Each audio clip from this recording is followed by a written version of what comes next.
আমরা বলবো আল্লাহ তুমি প্রশ্ন করার আগে তোমার একটা কথা বলি, আমারে কিছু জিজ্ঞেস করো না, আমি সব করেছি। এমন কোন পাপ নাই যে পাপ আমারে দিয়ে হয় নাই। তোমার রহমত দিয়ে তুমি জান্নাতে পাঠাবা, তোমার দয়ায় জান্নাতে যেতে চাই, আমল দিয়ে না। পারবেন বলতে? কিয়ামতের দিন আমরা বলবো আল্লাহ আমার আমল দিয়ে জান্নাত চাই না, আমি তোমার দয়া দিয়ে জান্নাত চাই। তোমার দয়া ছাড়া আমার কোনো উপায় নাই। লিল্লাহি তাকবীর, নারায়ে তাকবীর, নারায়ে তাকবীর। মিজানুর রহমান আদের সাহেবের আগমন পটুয়াখালীর পক্ষ থেকে। প্রিয় পটুয়াখালীবাসী, আপনারা কেমন আছেন সবাই? আমি তো দেখলাম যে গতকালই এসে আপনারা বসেছিলেন, কষ্ট হয় নাই? সারাদিন খাওয়া দাওয়া করতে পেরেছিলেন তো? নামাজগুলো সময় মতো পড়তে পেরেছেন? মাশাআল্লাহ মাশাআল্লাহ, আল্লাহ তাআলা কবুল করুক, আমরা পড়ি আমিন। আপনারা শুনেছেন যে প্রতিটি বিভাগে আমরা একটি করে প্রোগ্রাম দিচ্ছি, একবার করে সফর করছি। তারই ধারাবাহিকতায় বরিশাল বিভাগের এই প্রোগ্রাম আমাদের মাসুদ ভাইয়ের কারণে বাধ্য হয়ে আমাকে পটুয়াখালীতে দিতে হয়েছে। মাসুদ ভাই এমনভাবে ধরেছেন, রিকোয়েস্ট করেছেন, সেটাকে ডিনাই করার, রিজেক্ট করে দেওয়ার সুযোগ আর হয়নি। আলহামদুলিল্লাহ, খুব চমৎকার একটি শহর, অসাধারণ একটি নগরী। আমি উপর থেকে দেখছিলাম, খুব গোছানো, খুবই গোছানো সুন্দর একটি শহর, আলহামদুলিল্লাহ। আর পাশেই আছে আপনাদের বিশাল সমুদ্র সৈকত, যেখান থেকে সূর্যোদয় সূর্যাস্ত একসাথে দেখা যায়, ঠিক কিনা বলেন? বরিশাল বিভাগের প্রতি আগে থেকেই আমার আলাদা একটা টান, দুটো কারণে।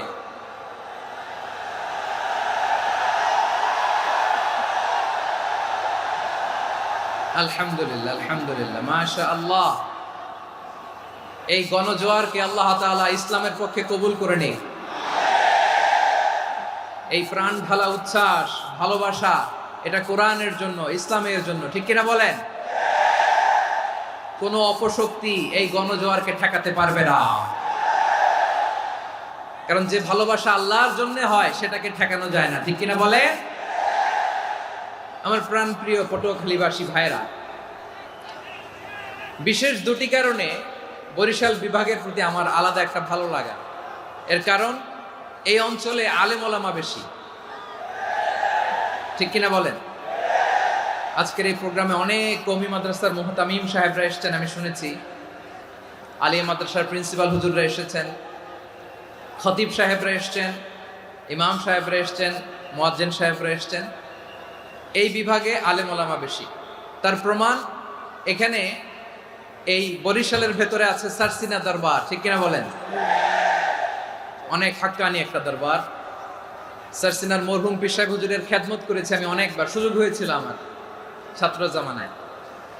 তো ওনাদের মাদ্রাসা কেন্দ্রিক অনেক খেদমত, আলহামদুলিল্লাহ। তারপর এই বিভাগে রয়েছে চরমোনাই দরবার, ঠিক কিনা বলেন?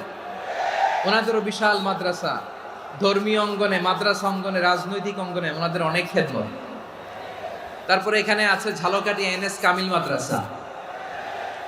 আমরা কায়েস সাহেব হুজুরের কথা শুনেছি, আল ইত্তেহাদ মা আল ইখতিলাফ, মতবিরোধের সাথে ঐক্য, অসাধারণ কথা। তো এই সমস্ত বড় বড় আল্লাহওয়ালাদের আগমন এই ভূখণ্ডে হওয়ার কারণে এখানে ধর্মীয় বিশৃঙ্খলা, মারামারি কম, আছে ঐক্য, ঠিক কিনা বলেন? বরিশাল বিভাগের প্রতি আমার বিশেষ ভালোবাসার এটা একটা কারণ। দুই নম্বর কারণ হচ্ছে, আমি ঢাকাতে যে মাদ্রাসায় পড়াশোনা করেছি, দারুন নাজাত সিদ্দিকিয়া কামিল মাদ্রাসা, আমার মাদ্রাসার শিক্ষক মন্ডলীর অধিকাংশ হচ্ছে এই বরিশালের, আলহামদুলিল্লাহ। আমাদের শ্রদ্ধেয় প্রিন্সিপাল হুজুর আখম আবু বকর সিদ্দিক হাফিজাহুল্লাহ ওয়া রাআহ, উনি এলাকার সহ পুরো দারুন নাজাত মাদ্রাসার অধিকাংশ আসাতাজা ইকরাম এই ভূখণ্ডের, এই অঞ্চলের হওয়ার কারণে ছোটবেলা থেকেই বরিশালের প্রতি আমার একটি ভালোবাসা। তো আমি অন্তরের অন্তঃস্থল থেকে আবারও শুভেচ্ছা জানাতে চাই। আমি আমাদের অনেক ভাইদেরকে দেখতে পাচ্ছি, আপনারা বসার জায়গা পাননি, দাঁড়িয়ে আছেন। এবং খুবই নিশ্চুপ, শান্ত, সুশৃঙ্খল। The people of Barishal, they are very smart, আলহামদুলিল্লাহ, মাশাআল্লাহ। এবং শ্রোতা যাদেরকে দেখতে পাচ্ছি বেশিরভাগের বয়স 15 থেকে 25। জেনজি, যেখানেই যাই জেনজি আমারে ছাড়ে না, মাশাআল্লাহ। এরাই আগামীর বাংলাদেশ, এরাই বাংলাদেশ। এদের হাতেই নিরাপদ আমার লাল সবুজের পতাকা,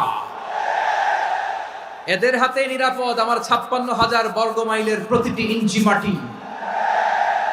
এজন্য তোমাদেরকে সাবধান থাকতে হবে, সজাগ থাকতে হবে দেশের জন্য, এদেশের সার্বভৌমত্বের জন্য, ঠিক কিনা বলেন? আমার প্রিয় ভাইরা, আপনারা এখন যেমনি নিশ্চুপ, নীরব, very quiet and calm, discipline, I like it, I love it. শেষ পর্যন্ত আপনারা এরকম নিশ্চুপ, নীরব, নিস্তব্ধ, নিঝুম থাকবেন তো আপনারা? মাশাআল্লাহ। আমি খুব লম্বা চূড়া সময় নেব না, অনেক আলোচনা হয়েছে, আমি পাশেই ছিলাম, আমি দুপুরেই চলে এসেছি, আমি শুনছিলাম আলোচনাগুলো, অসাধারণ আলোচনা হয়েছে। আসলে আলোচনা হওয়া দরকার অল্প, ইবাদত আর আমল হওয়া দরকার বেশি, ঠিক কিনা? কিয়ামতের একটা আলামত হচ্ছে খুতবুকুম তাওয়িলা ওয়া সালাওয়াতুকুম কাসীরা। কিয়ামতের আগে আমাদের বক্তব্য হয়ে যাবে লম্বা। Your speech will be longer and your salah will be very shorter. বক্তব্য হবে লম্বা, সালাত হবে খাটো। এই নমুনা বর্তমানে আছে না নাই? ঘন্টার পর ঘন্টা, তাও তৃপ্তি মিটে না। অনেক জায়গায় রাত পর্যন্ত, মিডনাইট পর্যন্ত, মধ্যরাত পর্যন্ত আলোচনা হয়, এটা ঠিক নয়। বক্তব্য হবে একেবারে gist, cream of the creams, একেবারে ক্রিম কথাটা আলোচক উপস্থাপন করবেন। হেদায়েত দেওয়ার মালিক কে? ইন্নাকা লা তাহদি মান আহবাবতা ওয়ালাকিন্নাল্লাহা ইয়াহদি মান ইয়াশা। নবী হে, আপনি চাইলেই কাউকে হেদায়েত দিতে পারবেন না, হেদায়েত দেওয়ার মালিক কে? প্রিয় ভাইরা, আমি শুরুতেই দেখতে চাই যে আপনারা বরিশাল বিভাগের কে কোন জেলা থেকে আসলেন, এটা একটু জেনে খোঁজখবর নিয়ে আমি আলোচনা শুরু করবো ইনশাআল্লাহ বিইذنিল্লাহ।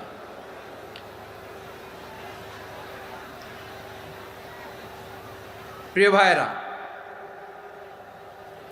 আমি দেখতে চাচ্ছি আপনাদের এই বরিশাল বিভাগের ভোলা জেলা আছে না একটা, দ্বীপ জেলা, ওখান থেকে কেউ আসতে পারছেন নাকি? হ্যাঁ, আল্লাহু আকবার, আসছে তো, ওই যে হাত দেখা যাচ্ছে। সর্বনাশ, মাশাআল্লাহ, ঠিক আছে, আল্লাহ আমার ভাইদেরকে তুমি কবুল করো। বরগুনা জেলা থেকে কেউ এসেছেন আজকের প্রোগ্রামে? ইয়া সালাম, মাশাআল্লাহ, মাশাআল্লাহ, ওয়েলকাম, ওয়েলকাম, ঠিক আছে। পিরোজপুর জেলার কেউ এসেছেন? পিরোজপুর জেলা থেকে মাশাআল্লাহ অনেক ভাইরা এসেছেন। ঝালকাঠি,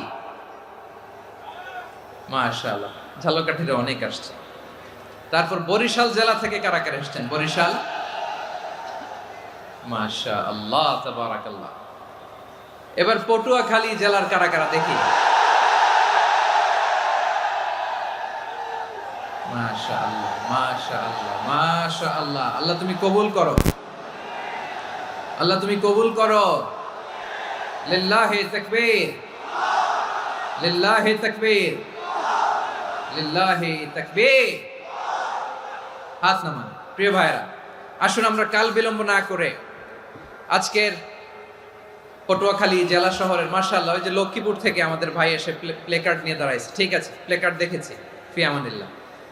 আচ্ছা, এই বরিশাল বিভাগের বাইরে থেকে কারা কারা আসছেন দেখি, কেউ আছেন কিনা? মাশাআল্লাহ, অনেক অনেক অনেক, মাশাআল্লাহ, আল্লাহ কবুল করুন, আল্লাহ কবুল করুন, ফি আমানিল্লাহ। চাঁদপুর, ঠিক আছে, ঠিক আছে, হ্যাঁ, ইলিশের বাড়ি, চাঁদপুর, ঠিক আছে, মাশাআল্লাহ। বসুন, বসুন। সম্মানিত ভাইরা, আসুন আমরা মূল আলোচনার দিকে চলে যাই। আজকে আমরা যে টপিকটা নিয়ে আলোচনা করব সেটা হচ্ছে, আমরা যে জীবনে বিপদে পড়ি, আমরা বিপদে পড়লে আমাদেরকে উদ্ধার করে কে? আল্লাহ ছাড়া আমাদের বাঁচানোর কেউ আছে? উদ্ধার করার কেউ আছে? রক্ষা করার কেউ আছে? এজন্য বিপদে পড়লে আমরা চাইবো কার কাছে? আমাদের যাই দরকার হোক আমরা ফরিয়াদ করব কার কাছে? নাকি মাজারে যেয়ে চাবেন? মাজারে যেয়ে চাবেন? অনেকে তো মাজারে যেয়ে কপাল ঘষে, আছে না নাই? মাজারে যে সন্তান চায় আছে? এই এলাকায় নাই, এই এলাকার লোকদের আকীদা খালেস আমি জানি। মাজারে যে কপাল ঘষে আর সন্তান চায়। আচ্ছা, মাজারে গেলে সন্তান পাওয়া যায়? আচ্ছা, মাজারে না গেলে যদি বাচ্চা না হতো, গরু ছাগলের যে বাচ্চা হয় ওরা কোন মাজারে মানত করে বলেন? কথা কি বুঝতেছেন? এই যে প্রতি বছর গরু ছাগল ভেড়া এগুলো যে বাচ্চা দেয়, এরা কোন মাজারে যে মানত করে? এজন্য চাইতে হবে একজনের কাছে, তিনি কে? আমার প্রিয় পটুয়াখালীবাসী, মাজার জিয়ারত করা সুন্নাহ। আমরা মাজার জিয়ারত করব, আল্লাহ ওয়ালাদের কবরে যাব, আমরা সেখানে যে সালাম দিব, দোয়া করব, নিজের জন্য করব, কবরে শুয়ে থাকা মাইয়েতের জন্য করব, পুরো মুসলিম উম্মার জন্য করব। কিন্তু কবরে যিনি শুয়ে আছে ওই বাবার কাছে সন্তান চাওয়া যাবে? চাকরি চাওয়া যাবে? সফলতা চাওয়া যাবে? সফলতা দেয় কে? সবাই বলেন নাই, আওয়াজ করে বলেন, সফলতা দেওয়ার মালিক কে? এক কথাই রব্বুল আলামিন বলেন, ওয়া ইয়ামসাসকাল্লাহু বিদুররিন ফালা কাশিফা লাহু ইল্লা হু ওয়া ইয়ুরিদকা বিখাইরিন ফালা রাদ্দা লিফাদলি ইউসিবু বিহি মান ইয়াশাউ মিন ইবাদিহি ওয়া হুয়াল গফুরুর রহিম। আল্লাহু আকবার। আল্লাহ বললেন, ওয়া ইয়ামসাসকাল্লাহু বিদুররিন ফালা কাশিফা লাহু ইল্লা হু। আল্লাহ যদি তোমাকে কোনো বিপদ স্পর্শ করায়, আল্লাহ যদি তোমারে কোনো বিপদে ফেলে দেয়, ওই বিপদ থেকে উদ্ধার করার তিনি ছাড়া আর কেউ নাই। জোরে বলেন ঠিক কিনা? তিনি যদি কোনো বিপদে ফেলেন, তিনি ছাড়া বিপদ থেকে উদ্ধার করার কেউ নাই। আর তিনি যদি তোমার প্রতি কোনো অনুগ্রহ করতে চান, ওই অনুগ্রহ ঠেকিয়ে দেওয়ার ক্ষমতাও কারো নাই। আল্লাহ যদি আপনার সফলতা দিতে চায়, পৃথিবীর কোনো শক্তি ওই সফলতাকে থামাতে পারে? এজন্য আল্লাহ বললেন, খবরদার, চিন্তা আর আকীদা খালিস করে নাও। ওয়া ইয়ামসাসকাল্লাহু বিদুররিন ফালা কাশিফা লাহু ইল্লা হু। আল্লাহ বিপদে ফেললে বিপদ থেকে উদ্ধার করার কেউ থাকে না। আর আল্লাহ যদি তোমার প্রতি দয়া দেখাতে চান, অনুগ্রহ করতে চান, ওই অনুগ্রহকে প্রতিরোধ করার মতো ক্ষমতা কারো নাই। তিনি তার বান্দাদের মধ্য থেকে যাকে ইচ্ছা তাকে দেন, যত ইচ্ছা তত দেন। তিনি ক্ষমাশীল, তিনি মেহেরবান। সুবহানাল্লাহ। তিনি ক্ষমাশীল, তিনি মেহেরবান। তাহলে এই আয়াত থেকে আমরা বুঝতে পারলাম, আমরা যদি বিপদে পড়ি আমাদেরকে কেউ বাঁচাতে পারে না। আমার বাবা আমারে বাঁচাতে পারে? হ্যাঁ? আমার মা আমাকে বাঁচাতে পারে? আমার বন্ধু আমারে বাঁচাতে পারে? আমার দলের কর্মী আমাকে বাঁচাতে পারে? আমার পীর সাহেব আমারে বাঁচাতে পারে? আমার পটুয়াখালীর ভাইয়েরা খেয়াল রাখবেন, বাঁচাতে পারে এক মহান সত্তা, উদ্ধার করতে পারে এক মহান সত্তা। চিৎকার করে বলুন, তিনি কে? আবার আল্লাহ বললেন, আম্মাই ইউজিবুল মুত্তাররা ইযা দাআহু ওয়া ইয়াকশিফুস সুআ ওয়া ইয়াজআলুকুম খুলাফাআল আরদ আইলাহুম মা'আল্লাহ